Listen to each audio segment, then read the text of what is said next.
पिछले 72 घंटों में भारत के ईस्टर्न फ्रंट पर जो कुछ हुआ है वो आम जनता को शायद दिखाई नहीं दे रहा, लेकिन जिन लोगों की नजरें नक्शों, लोकेशनों और टाइमिंग पर टिकी रहती हैं, उनके लिए यह सब किसी अलार्म से कम नहीं है। भारत और बांग्लादेश के रिश्ते अब उस मोड़ पर खड़े हैं जहां से पीछे लौटना आसान नहीं है। हालात तेजी से बदल रहे हैं और माहौल लगातार गर्म होता जा रहा है। लेकिन दोस्तों, आगे बढ़ने से पहले एक छोटा सा सवाल आपसे। जब हम देश की सुरक्षा, सीमाओं और हमारे सैनिकों के साहस की बात कर रहे हैं, तो क्या आपका एक लाइक और एक सब्सक्राइब इतना मुश्किल है? सोचिए, अगर आप इस वीडियो को लाइक करते हैं, चैनल को सब्सक्राइब करते हैं और इसे अंत तक देखते हैं, तो यह सिर्फ एक बटन दबाना नहीं है, यह उन सच्चाइयों को सपोर्ट करना है जो आपको कोई और नहीं दिखाता। YouTube पर मनोरंजन के लिए तो लाइक्स की बारिश हो जाती है, लेकिन जब बात देश की आती है तो हाथ रुक क्यों जाते हैं? इसलिए अभी इसी वक्त वीडियो को लाइक करें, चैनल को सब्सक्राइब करें और इस वीडियो को अंत तक जरूर देखें, क्योंकि जो खुलासे आगे आने वाले हैं वो आपकी सोच बदल सकते हैं। आज बांग्लादेश की सड़कों से जो तस्वीरें निकल कर आ रही हैं, खासकर भारतीय दूतावास के बाहर से, वे सिर्फ चौंकाने वाली नहीं बल्कि बेहद चिंताजनक है। भारत विरोधी नारों, पोस्टरों और उग्र भीड़ के बीच एक ऐसा माहौल बनाया जा रहा है मानो भारत कोई दुश्मन देश हो। हालात इस कदर बिगड़ चुके हैं कि भारत को मजबूरन बांग्लादेश में अपना वीजा डिपार्टमेंट अस्थायी रूप से बंद करना पड़ा। इसका सीधा मतलब यह है कि अब कोई भी नया बांग्लादेशी नागरिक कानूनी तरीके से भारत नहीं आ सकेगा। यह कोई छोटा फैसला नहीं था, बल्कि एक गंभीर चेतावनी थी। भारतीय दूतावास के बाहर लगाए गए पोस्टरों ने कई सवाल खड़े कर दिए। Ban state force backed by India जैसे नारों के पीछे आखिर कौन सा एजेंडा है?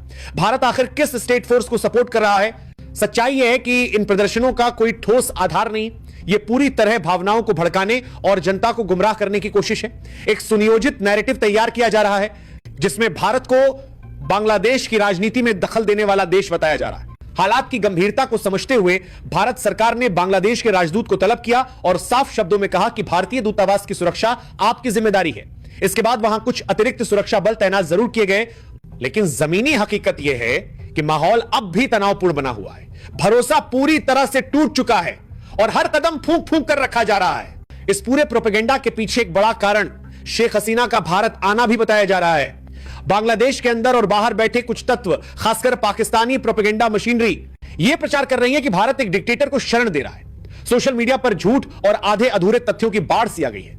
इसका सबसे खतरनाक असर यह हुआ है कि बांग्लादेश का एक हिस्सा, खासकर युवा वर्ग, भारत विरोधी सोच की ओर धकेला जा रहा है। लेकिन सबसे हैरान करने वाली बात तो यह है कि अब बांग्लादेश के कुछ नेता और सोशल मीडिया इन्फ्लुएंसर्स भारत के नॉर्थ ईस्ट को लेकर खुलेआम जहरीले बयान देने लगे हैं। नेशनल सिटीजन पार्टी के नेता हसन अब्दुल्ला जैसे लोग यह कहने लगे हैं कि भारत के 7 बहन राज्यों को अलग कर देना चाहिए। यह बयान न सिर्फ गैर जिम्मेदाराना है बल्कि बेहद खतरनाक भी है। सवाल उठता है कि क्या बांग्लादेश की सेना भारत को चुनौती देने की स्थिति में है? बिल्कुल नहीं। क्या नॉर्थ ईस्ट के लोग बांग्लादेश के साथ जाना चाहते हैं? इसका जवाब भी साफ है, नहीं। हकीकत यह है कि नॉर्थ ईस्ट के लोग अवैध घुसपैठ, जनसांख्यिकीय बदलाव और सुरक्षा खतरों से पहले ही परेशान हैं।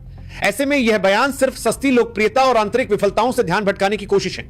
भारत ने हमेशा बांग्लादेश के लिए बड़े भाई की भूमिका निभाई है, चाहे प्राकृतिक आपदाओं के समय मदद हो, खाद्यान्न सप्लाई हो या फिर आर्थिक सहयोग। भारत हर मोर्चे पर खड़ा रहा है। यहां तक कि बांग्लादेश का पानी भी भारत से होकर बहता है, लेकिन इसके बावजूद वहां की एक बड़ी आबादी को पूरी तरह ब्रेन वॉश कर दिया गया है। इन हालातों को देखते हुए हर भारतीय के मन में पिछले कुछ दिनों से एक ही सवाल गूंज रहा था, क्या भारत चुप बैठा रहेगा?